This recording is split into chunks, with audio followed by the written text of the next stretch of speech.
তো hello guys, আপনাদের যদি এয়ারটেল সিম থেকে থাকে তাহলে দেখবেন মাঝে মধ্যে এরকম একটি নোটিফিকেশন চলে আসে, সিম টুল কিট এয়ারটেল অ্যালার্ট বলে। তো এই নোটিফিকেশনটি আপনাদের কেন আসছে এবং এটিকে আপনারা কিভাবে পার্মানেন্টলি রিমুভ করতে পারবেন সেটিই জানাবো আজকের এই ভিডিওটিতে। তাই জন্য কিন্তু পুরো ভিডিওটি অবশ্যই দেখতে থাকুন।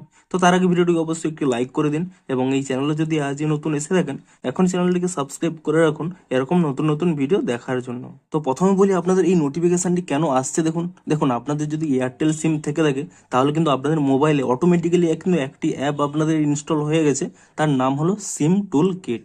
এই অ্যাপের কি কাজ রয়েছে, ধরুন আপনাদের কোনো মেসেজে কিংবা কোনো কলে কোনো হয়তো স্প্যাম কল আসছে কিংবা কোনো স্প্যাম মেসেজ আসছে, সেটি আগে থেকেই কিন্তু তারা ডিটেক্ট করে ফেলে এবং এখানে আপনাদের একটি নোটিফিকেশন দিয়ে দেয় যে আপনাদের এখানে এয়ারটেল থেকে একটি অ্যালার্ট আসছে। যদি কোনো স্প্যাম কল হয়ে থাকে আপনাদের জানিয়ে দেয় যে এই কলটি আপনারা তুলবেন না, কিংবা যদি কোনো স্প্যাম এসএমএস থাকে তাহলে কিন্তু আপনাদের স্পষ্টই জানিয়ে দেয় যে এটি কিন্তু একটি স্প্যাম এসএমএস।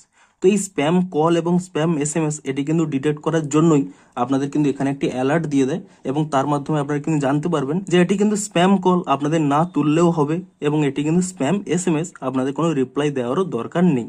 এবং এটির জন্যই কিন্তু এখানে এই নোটিফিকেশনটি কিন্তু বারবার আসে যখন আপনাদের কোনো নতুন মেসেজ কিংবা নতুন কল আসে। তো সিম্পলি কি করবেন, আপনারা যদি এই নোটিফিকেশনটি পেয়ে থাকেন আপনারা তবুও চাইলে আপনারা সেই কলটি তুলতে পারেন, তাতে কিন্তু কোনো প্রবলেম হবে না। শুধুমাত্র আপনাদের আগে থেকে জানিয়ে দেয় যে এটি কিন্তু একটি স্প্যাম কল, এখানে কোনো হয়তো আপনাদের ওটিপি চাইতে পারে বা কোনো হয়তো যে কোনো কিছু আপনাদের হয়তো চাইতে পারে। যাতে আপনাদের অ্যাকাউন্টটি সিকিউর থাকে তার জন্য কিন্তু আগে থেকেই তারা কিন্তু একটি নোটিফিকেশন জানিয়ে দিয়ে বলে দেয় যে আপনারা চাইলে কিন্তু এই কলটি নাও তুলতে পারেন, এটি একটি স্প্যাম কল। তো মূলত এই কারণের জন্যই কিন্তু এখানে এই নোটিফিকেশনগুলো আসে। এবার বলি দেখুন এটিকে আপনারা কিভাবে রিমুভ করবেন। দেখুন আপনারা এর উপরে ট্যাব অ্যান্ড হোল্ড করে নিয়েও কোনো অপশন পাবেন না, কিংবা এখান থেকে কিন্তু রিমুভও করতে পারবেন না। তো সিম্পলি কি করবেন, কিছু সময় পরেই দেখবেন এটি কিন্তু অটোমেটিক্যালি এখান থেকে কিন্তু রিমুভ হয়ে যাবে। এবং আবার যখন দেখবে যে অটোমেটিক্যালি যে আপনাদের কোনো স্প্যাম কল কিংবা এসএমএস আসছে তখন কিন্তু অটোমেটিক্যালি আবারও এখানে চলে আসবে। তো সিম্পলি আপনারা এখানে কিন্তু এটি দেখতে পাবেন, আপনারা কিন্তু এটিকে কিন্তু কোনোভাবে রিমুভ করতে পারবেন না।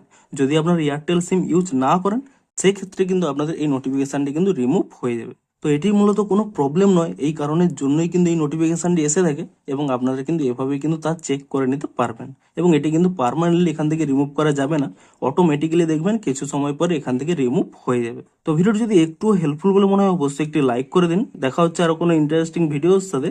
Thanks for watching.